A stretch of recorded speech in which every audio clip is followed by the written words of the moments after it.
Hello friend, welcome to my channel সুন্দর ইতিহাস। সুন্দর ইতিহাসের পক্ষ থেকে জানাই আন্তরিক শুভেচ্ছা ও অভিনন্দন। আশা করি আপনারা প্রত্যেককেই ভালো আছেন। আজকে আরেকটি নতুন ভিডিওতে আপনাদের স্বাগত জানাই। তো আপনারা ইতিমধ্যেই দেখতে পেয়েছেন যে আপার প্রাইমারি স্কুল সার্ভিস কমিশনে যে আপার প্রাইমারি নিয়োগ চলছে, তো সেই নিয়োগ কিন্তু প্রায় পুজোর আগে শেষ না হলেও পুজোর পরে পরে কিন্তু পুরোটাই শেষ হয়ে যাবে, এমনটাই কিন্তু আমরা দেখতে পাচ্ছি। তো এই নিয়োগ যদি শেষ হয়ে যায় তাহলে আমাদের সামনে কিন্তু একটা রাস্তা কিন্তু খুলে যাচ্ছে যে নতুন নোটিফিকেশন কিন্তু আসতে পারে, এমন কিন্তু খবর কিন্তু আমরা পাচ্ছি। তো যাই হোক, যে সমস্ত ক্যান্ডিডেটরা বিএড পাশ করে বসে রয়েছেন, আপনাদেরকে বলবো আপনারা আর বসে না থেকে আপনাদের নিজের সাবজেক্টটাকে অন্তত আপনারা এখন থেকে গুটি পায়ে কিন্তু আগিয়ে নিয়ে যেতে পারবেন। তা না হলে হট করে যখন নোটিফিকেশনটা চলে আসবে তখন আর কিন্তু সময় পাবেন না। তো সেই জন্যে বলছি যে আপনারা আর বসে না থেকে এখন থেকে আপনারা প্রস্তুতি শুরু করে দেন। তো আজকের ভিডিওতে আপনারা যে বিষয়টা এখানে দেখতে পাবেন তা হচ্ছে মধ্যকালীন ভারতবর্ষের ইতিহাসের উপর থেকে মধ্যকালীন ভারতবর্ষের যে একদম প্রারম্ভ, অর্থাৎ প্রথম যে টেস্টটা মধ্যযুগের যে সূচনা, সেই সূচনার সময় কালের কিছু অংশ থেকে আজকের এই ভিডিওটা তৈরি করা হচ্ছে। কিছু ওয়ার্ড আমরা জানি, যেমন জিজিয়া, তারপরে গাজী, তারপরে আমরা দেখতে পাই শরীয়ত, ইসলামিক রাষ্ট্রের যে উত্থানের যে বিষয়গুলো, তারপরে রয়েছে সুলতান। এই যে শব্দগুলো রয়েছে, এই শব্দগুলোর ওপর থেকেই কিন্তু আজকের এই ভিডিওটি তৈরি করা হয়েছে।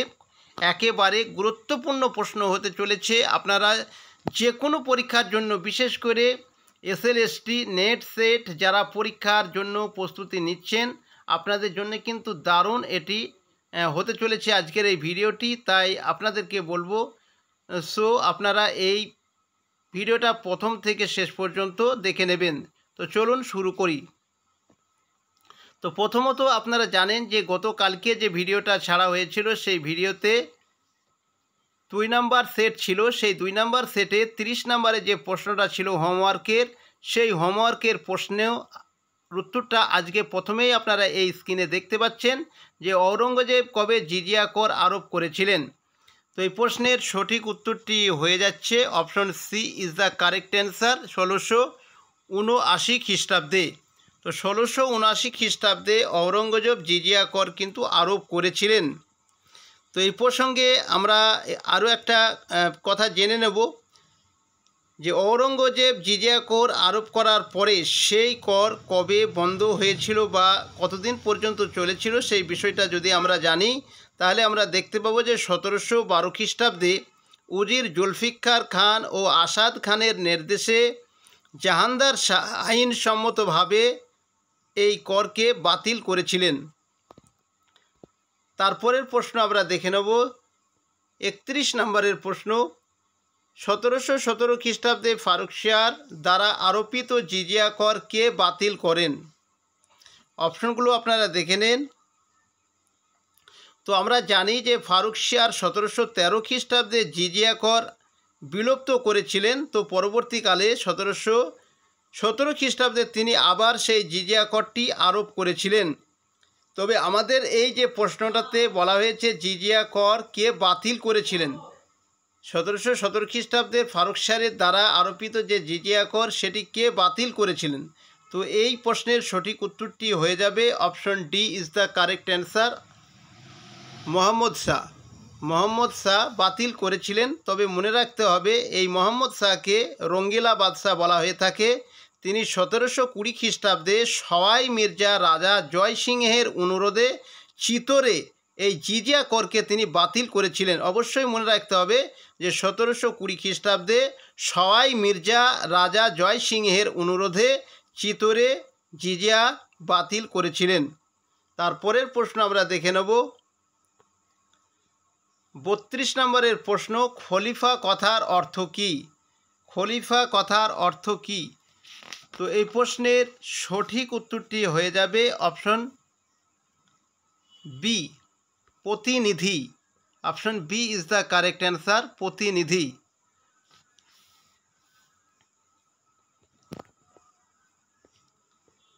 তারপরের প্রশ্ন আমরা দেখে নেব 33 নম্বরের প্রশ্ন, ইসলামের প্রথম খলিফা কে ছিলেন? ইসলামের প্রথম খলিফা কে ছিলেন? তো এই প্রশ্নের সঠিক উত্তরটি হয়ে যাবে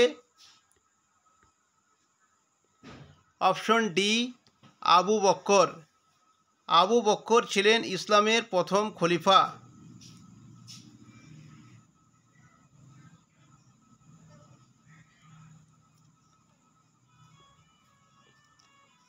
চৌত্রিশ নম্বরের প্রশ্ন, আমির উল মমিন অনুগামীদের নেতা উপাধি কে গ্রহণ করেছিলেন?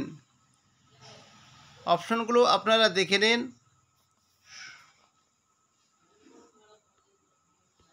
তো এই প্রশ্নের সঠিক উত্তরটি হয়ে যাবে অপশন বি, ওমর। হযরত ওমর আমির উল মমিন এই উপাধিটি গ্রহণ করেছিলেন। তারপরের প্রশ্ন আমরা দেখে নেব 35 নম্বরের প্রশ্ন, নিচের কোন জোড়াটি সঠিকভাবে মিলে না?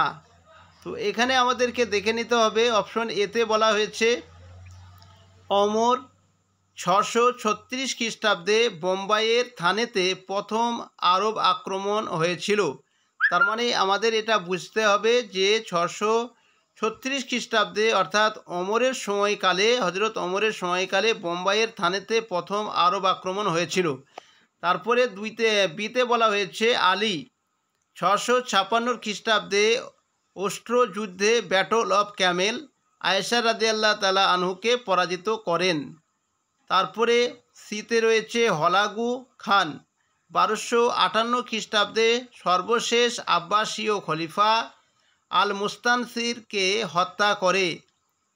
তারপরে ডিতে রয়েছে ইলতুৎমিশ 1239 খ্রিস্টাব্দে বাগদাদের আব্বাসী খলিফা আল মুস্তানসির কাছ থেকে স্বীকৃতি পেয়েছিলেন বা স্বীকৃতি পান। তো এখানে কোন জোড়াটি সঠিকভাবে মিলছে না সেটা আমাদেরকে দেখতে হবে। তো প্রশ্নগুলো অপশনগুলো যেগুলো আছে সেগুলো দেখে সবই মনে হচ্ছে ঠিক, তবে একটা জায়গায় আমরা ভুল যে দেখতে পাচ্ছি সেটি হচ্ছে option C, option D. Option D is the correct answer. সেটি হচ্ছে ইলতুৎমিশ 1229 খ্রিস্টাব্দে বাগদাদের আব্বাসী খলিফা আল মুস্তানসির কাছ থেকে স্বীকৃতি পেয়েছিলেন খলিফার। তো এটি শুধু সালের কাছে একটু ভুল রয়েছে, এখানে 1239 আছে, এটি হয়ে যাবে 1229। অবশ্যই মনে রাখবে 1229 খ্রিস্টাব্দে খলিফার অনুমোদন পেয়েছিলেন এই আব্বাসী খলিফা আল মুস্তানসির কাছ থেকে ইলতুৎমিশ। 36 নম্বরের প্রশ্ন, খলিফা আল মামুন বিভিন্ন সভ্যতার গ্রন্থগুলি আরবিতে অনুবাদ করার জন্য বায়াত উল হিকমত অর্থাৎ জ্ঞান গ্রহ প্রতিষ্ঠা করেছিলেন। খুব গুরুত্বপূর্ণ একটা প্রশ্ন। অপশনগুলো আপনারা ভালো করে দেখে নিন, তারপরে উত্তর দেওয়ার চেষ্টা করবেন। তো বায়াতুল হিকমত জ্ঞান গ্রহ এটি প্রতিষ্ঠাতা করেছিলেন খলিফা আল মামুন। তো এটি কোথায় প্রতিষ্ঠাতা করেছিলেন? মিশরে নাকি পাকিস্তানে নাকি ইরাকে না ইরানে? তো এই প্রশ্নের সঠিক উত্তরটি হয়ে যাবে অপশন সি, বাগদাদে, ইরাকের বাগদাদে। অপশন সি হচ্ছে সঠিক উত্তর, ইরাকে। ইরাকের যে জায়গায় করা হয়েছিল সেই জায়গাটার নাম হচ্ছে বাগদাদ, একটি শহর। খলিফা আল মামুন তিনি বিভিন্ন সভ্যতার গ্রন্থগুলি আরবিতে অনুবাদ করার জন্য এই ইরাকের বাগদাদে বায়াত উল হিকমত প্রতিষ্ঠাতা করেছিলেন।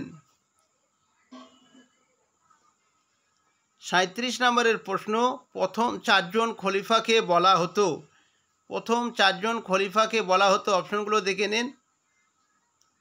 খুলাফাই রাশিদিন, দার উল খিলাফা, ইয়ামিন উল খিলাফত, নাসির আমির উল মমিনিন। তো এই প্রশ্নের সঠিক উত্তরটি হয়ে যাবে অপশন এ, খোলাফায়ে রাশিদিন।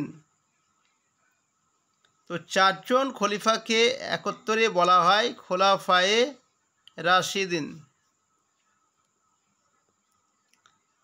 38 নম্বরের প্রশ্ন, দিল্লির সুলতানি শাসনের সদর দপ্তরকে কি বলা হতো? দিল্লির সুলতানি শাসনের সদর দপ্তরকে কি বলা হতো? তো এই প্রশ্নের সঠিক উত্তরটি হয়ে যাবে অপশন এ, দার উল খিলাফা। দার উল খিলাফা বলা হতো, অর্থাৎ খলিফার ঘর বলা হতো। দারুল খিলাফা হচ্ছে খলিফার ঘর। 39 নম্বরের প্রশ্ন, ইল খান কে ছিলেন? ইল খান কে ছিলেন? অপশনগুলো দেখে নেন। আলাউদ্দিন খলজির বংশধর, হলাকুর বংশধর, ইলতুৎমিশের বংশধর, বলবনের বংশধর। তো এই প্রশ্নের সঠিক উত্তরটি হয়ে যাবে অপশন বি, হলাকুর বংশধর।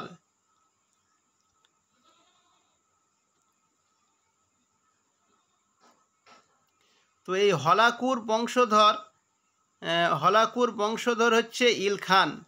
তো ইল খান ছিলেন একজন মঙ্গল নেতা বা মঙ্গল সম্রাট, আর হলাকু ছিলেন তো মঙ্গল সম্রাট। তো মঙ্গল সম্রাটদের নেতা ছিলেন এই সমস্ত সম্রাটরা। তো ইল খান হচ্ছে হলাকুর বংশধরের একজন ব্যক্তি। তারপরে 40 নম্বরের প্রশ্ন, আলাউদ্দিন খলজি কোন মঙ্গল সম্রাটের সঙ্গে কূটনৈতিক সম্পর্ক বজায় রেখেছিলেন? কোন মঙ্গল সম্রাটের সঙ্গে কূটনৈতিক সম্পর্ক বজায় রেখেছিলেন? অপশনগুলো দেখে নেন। চেঙ্গিস খান, কুবলাই খান, মংকে খান, ইল খান। তো এই প্রশ্নের সঠিক উত্তরটি হয়ে যাবে অপশন ডি, ইল খান। ইল খান হচ্ছে সঠিক অ্যান্সার। 41 নম্বরের প্রশ্ন, কোন সুলতান মিশরীয় খলিফা দ্বিতীয় আল হাকিমের কাছ থেকে স্বীকৃতি পেয়েছিলেন? অপশনগুলো দেখে নেন।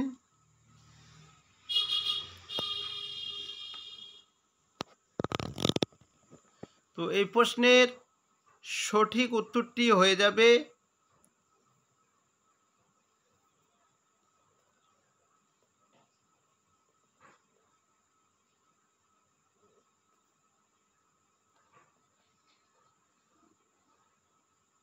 Option A. Option A is the correct answer, Firoz Shah Tughlaq.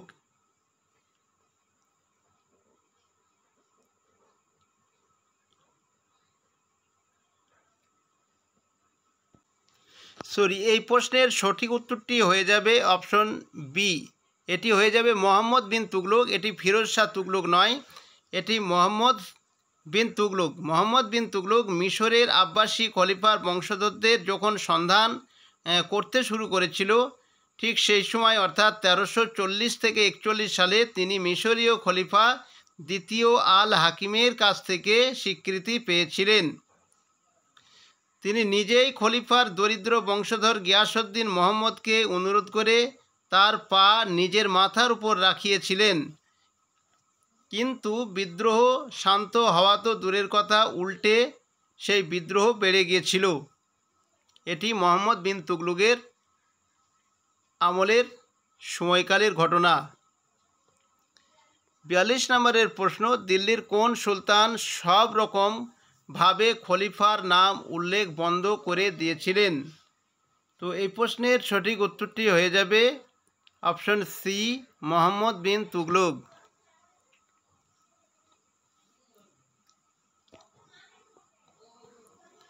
43 নম্বরের প্রশ্ন, দিল্লি সুলতানির ইতিহাসে সর্বপ্রথম কে নিজেকে খলিফার নায়েব অর্থাৎ প্রতিনিধি বলেছেন?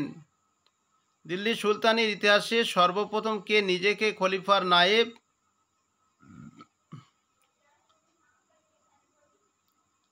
বলেছেন? তো এই প্রশ্নের সঠিক উত্তরটি হয়ে যাবে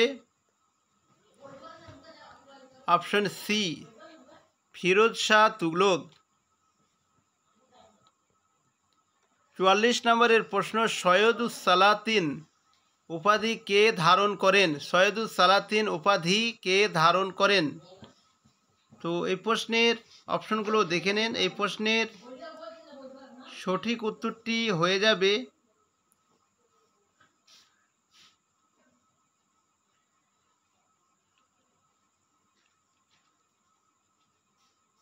Firoz Shah Tughlaq. Option A is the correct answer, Firoz Shah Tughlaq. 45 নম্বরের প্রশ্ন, খলিফাই কাবুল উপাধি কে ধারণ করেন? খলিফাই কাবুল উপাধি কে ধারণ করেন? তো এই প্রশ্নের সঠিক উত্তরটি হয়ে যাবে অপশন বি মোবারক শাহ খলজি। অপশন বি মোবারক শাহ খলজি। 46 নম্বরের প্রশ্ন, বাংলার কোন সুলতান খলিফাতুল্লাহ উপাধি গ্রহণ করেন? বাংলার কোন সুলতান খলিফাতুল্লাহ উপাধি গ্রহণ করেন? তো এই প্রশ্নের সঠিক উত্তরটি হয়ে যাবে অপশন এ আলাউদ্দিন হোসেন শাহ। আলাউদ্দিন হোসেন শাহ 1398 থেকে 1513 খ্রিস্টাব্দের মধ্যে তিনি খলিফাতুল্লাহ উপাধি ধারণ করেছিলেন। 47 নম্বরের প্রশ্ন, আসলে শরীয়তের বিধানে সুলতান ও সুলতানের কোনো উল্লেখ নেই, তাহলে সুলতানের পদ কেন? এই মতের প্রবক্তা কে? এই মতের প্রবক্তা কে? এই প্রশ্নের সঠিক উত্তরটি হয়ে যাবে অপশন সি জিয়াউদ্দিন বার্নি। তবে মনে রাখতে হবে সুলতান এই শব্দটাকে নিয়ে বেশ কিছু ঐতিহাসিক তাদের বিভিন্ন মতামত প্রকাশ করেছিলেন। যেমন গজালি সুলতানকে দেহের হৃদয় বলেছিলেন। গজালি আমরা অপশন এতে দেখতে পাচ্ছি গজালি, এই গজালি সুলতানকে দেহের হৃদয় বলেছিলেন। এবং বিতে দেখতে পাচ্ছি ফকরে মোদাব্বির, এই ফকরে মোদাব্বির সুলতানকে মাথা হিসাবে বর্ণনা করেছিলেন। তাছাড়া জিয়াউদ্দিন বার্নির মতে সুলতান তার পদের অস্তিত্বের কারণে সর্বশ্রেষ্ঠ পাপী। আবার অন্য জায়গায় বার্নি সুলতানকে ঈশ্বরের প্রতিচ্ছবি, প্রতিনিধি এবং সুলতানের হৃদয়কে ঈশ্বরের আয়না হিসাবে বর্ণনা করেছেন। 48 নম্বরের প্রশ্ন, তারিকি গুজিন্দা গ্রন্থের লেখককে? তারিকি গুজিন্দা গ্রন্থের লেখককে? অপশনগুলো দেখে নিন। তো এই প্রশ্নের সঠিক উত্তরটি হয়ে যাবে অপশন ডি লেখক অজ্ঞাত। এর লেখক আমরা এখনো পর্যন্ত জানতে পারিনি। তবে মনে রাখতে হবে এই অজ্ঞাত লেখক তার এই গ্রন্থ থেকে মাহমুদ গজনি প্রথম স্বাধীন শাসক ছিলেন যিনি নিজেকে সুলতান উপাধিতে ভূষিত করেছিলেন এবং তাকে আজম অর্থাৎ বিশ্বের প্রথম সুলতান হিসাবে বিবেচনা করা হতো। 49 নম্বরের প্রশ্ন, রায়ত-ই আলা উপাধি কে গ্রহণ করেন? তো এই প্রশ্নের সঠিক উত্তরটি হয়ে যাবে অপশন এ খিজির খাঁ। খিজির খাঁ এই আয়তি আলা উপাধি গ্রহণ করেছিলেন। অবশ্যই মনে রাখবে খিজির খাঁ এমন একজন সুলতান তিনি নিজে থেকে কোনো সুলতান উপাধি নেননি। তিনি সুলতান উপাধি না নেওয়ার ফলে তিনি এই রায়তি আলা উপাধিটি গ্রহণ করেছিলেন।